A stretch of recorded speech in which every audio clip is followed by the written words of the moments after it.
मैं जब भी सोनिया जी रहे हो या राहुल जी रहो, जब भी टाइम मांगता हूँ तो मुझे टाइम दिया जाता है। मैं मेरी मिसेस एमएलए है, मेरे बच्चे साथ में रहते, सबको फैमिलियर करके ट्रीट करते हो तो एकदम कोई ऐसी दो राय नहीं कि न्यू कमर्स है तो इसका मतलब ये नहीं करना वो नहीं करना, मुझे अच्छा लगता है। Your questions, their answers. Dialogue at Nation Next. Hello, मैं हूँ राधिका धवड़ और डायलॉग एट नेशन नेक्स्ट में आपका स्वागत है।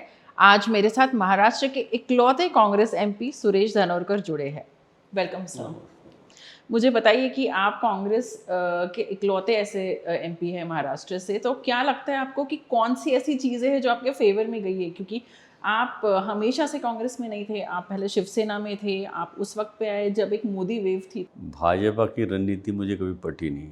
उनकी पॉलिसी जो है डिवाइड एंड रूल, धर्म और जात में राजकारण करना, ये जो आज देख रहे हैं अपन पूरा इंडिया के अंदर, वो मुझे पटा नहीं कभी और पहले से नहीं पटा था। और यही बात मैं 2014 में भी जब एमएलए बना तो उस समय में भी मोदी लाट ही थी। उस समय में पूर्व विदर्भ से मैं अकेला एमएलए था और मुझे पूरा कॉन्फिडेंस था कि मैं चुन के आऊँगा। मैं शिवसेना से डिस्ट्रिक्ट प्रेसिडेंट, इवन लोकसभा का अध्यक्ष रह चुका हूँ पार्टी का। यही नहीं, संपर्क प्रमुख था। उसके कारण हमारी पकड़ और बॉर्न एंड बॉट अप हम यवतमाल डिस्ट्रिक्ट के हैं, उसके कारण ये सभी पे पकड़ थी। तो मुझे कॉन्फिडेंस था कि मैं, अगर कांग्रेस ने टिकट दी है मुझे तो मैं चुन के आऊँगा करके। सोनिया गांधी और राहुल गांधी के साथ आपकी इक्वेशन कैसी है? Because you the only MP from Maharashtra. नहीं, वो देखो, वो फैमिली की इतनी चैरिटी रही है। सोनिया जी, राहुल जी रहो, उनके पहले जवाहरलाल नेहरू रहो, इंदिरा जी रहो, राजीव गांधी रहो, देश के लिए जो स्वतंत्रता मिलने के पहले से आज तक वो फैमिली ने पूरी प्रॉपर्टी भी देश को डोनेट कर दी है। इवन इतना ही नहीं तो इंदिरा जी ने 32 गोलियां खुद खाए, जो आंग पे उनके जो शूट आउट उनको किया गया। आदरणीय राजीव जी, उनको भी आपने देखा, सभी ने देखा कि बॉम्ब ब्लास्ट में उनको उड़ाया गया। यानी देश के लिए इतनी चैरिटी करने वाली महिलाएं सोनिया मैडम, और इटली से ये देश में आके यहाँ की लैंग्वेज सीख के ये देश के लिए इतना काम करना। एक छोटे छोटे बच्चे उस समय जो प्रॉब्लम में थे उनको पढ़ाना लिखाना और देश को चलाना, आज भी उनकी नीति ऐसी है कि सबको लेके चलना, सभी जाति धर्म के लोगों को लेके चलना। बहुत अच्छे लोग हैं। इतना त्याग तो ना आप कर सकते, ना मैं कर सकता, ना कोई कर सकता। बट बहुत सारी बातें होती है कांग्रेस पार्टी न्यू कमर्स के लिए, उनका बिहेवियर डिफरेंट है। तो आप जब कांग्रेस में आए तो आपके प्रति लोगों का, इन्हीं सब लोगों का कैसा बिहेवियर था? आपको नहीं, कितना वेलकम किया? मुझे तो, मैं जब भी सोनिया जी रहे हो या राहुल जी रहो, जब भी टाइम मांगता हूँ तो मुझे टाइम दिया जाता है।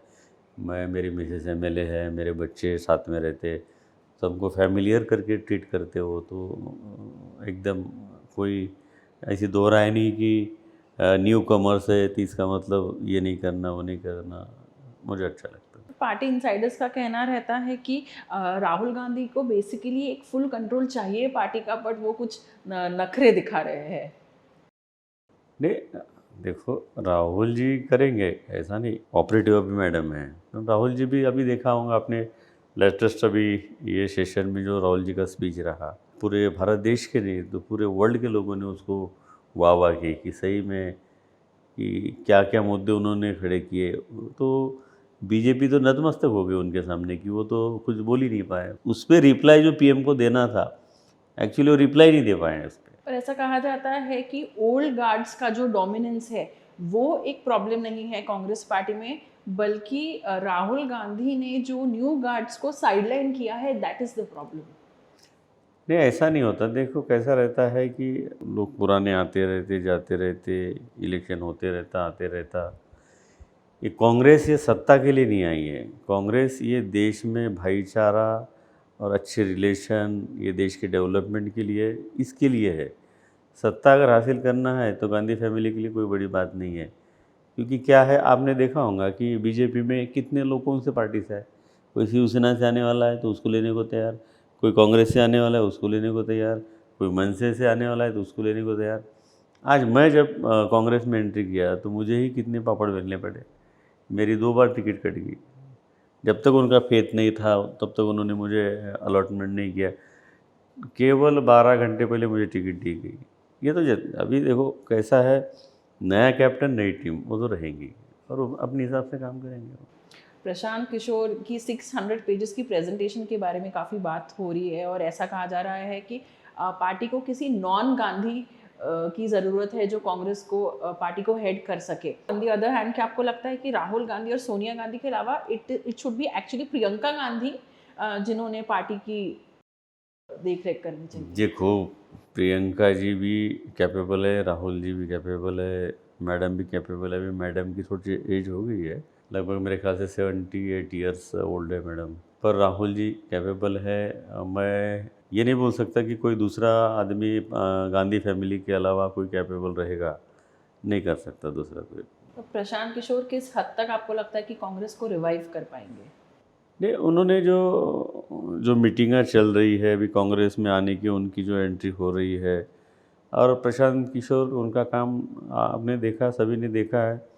इलेक्शन के इसमें अच्छा रहा है, कैंपेनिंग का मैटर है, इलेक्शन का मैटर है, सब इसमें अच्छा रहा है। और बिल्कुल जहाँ जहाँ कुछ चेंजेस होना चाहिए, उनकी रणनीति जो है इलेक्शन में, किस तरह से वहाँ पे कॉन्स्टिट्यूंसी में काम होना चाहिए, असेंबली रहो या पार्लियामेंट कॉन्स्टिट्यूंसी रहो, उनका यही कहना है कि मैं जो कुछ गाइडलाइन दूंगा उसके हिसाब से वो इम्प्लीमेंट होना चाहिए। आपने भी पढ़ा होगा या सुना होगा तो उन्होंने बोला है कि वो इम्प्लीमेंट होना चाहिए।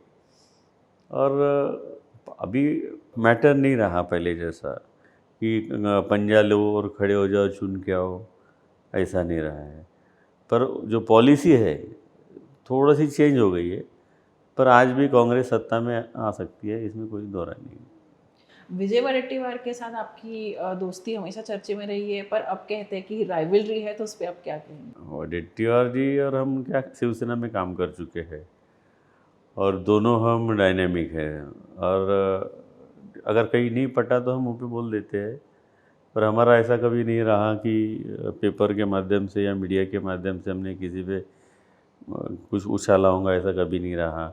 वो मुझे डायरेक्ट फ़ोन लगाते हैं, मैं डायरेक्ट फ़ोन लगाता हूँ कि क्या प्रॉब्लम है, बैठ लेंगे, कर लेंगे, ऐसा तो कुछ नहीं है। जैसे महाराष्ट्र सरकार में कांग्रेस 1/3 एक पार्ट है, भले ही छोटा पार्ट है, क्या आपको लगता है कि 2024 में कितना अच्छा रिजल्ट आ पाएगा कांग्रेस का? ज़रूर अच्छा आएगा। विदर्भ में लगभग 62 एमएलए है टोटल मिला के, तो उसमें से लगभग अभी 16 एमएलए कांग्रेस के हैं।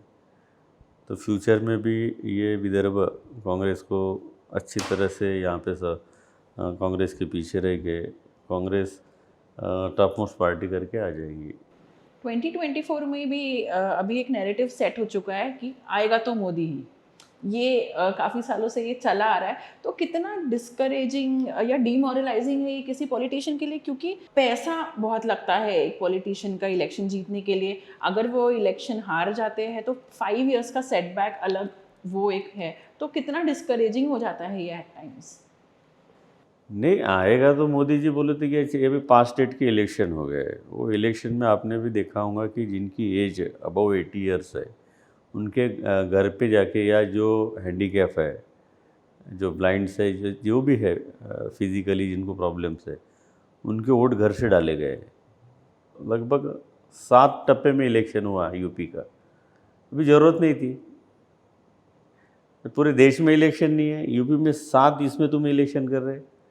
यानी उनके जो फॉलोअर है, उनके जो अधिकारी कर्मचारी जो है वहाँ पे काम करने वाले ऑफिसर्स, उनको ही काम में लाके उन्होंने 7 टप्पे में ये इलेक्शन किया है।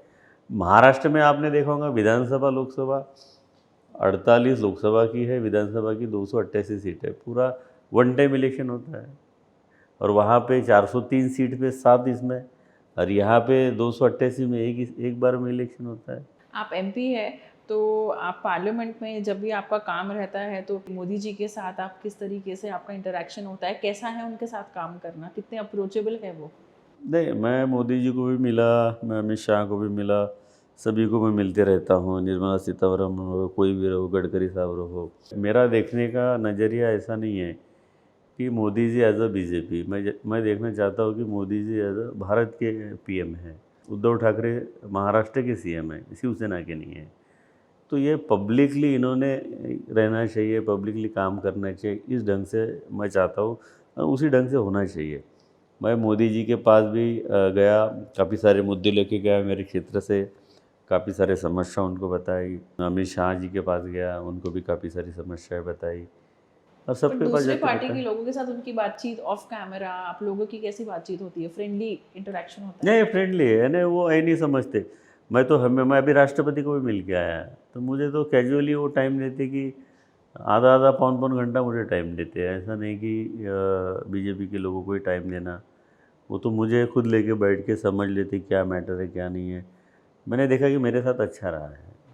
Thank you so much sir, बहुत शुक्रिया हमसे बात करने के लिए। Thank you. Nation Next News Hub for New India.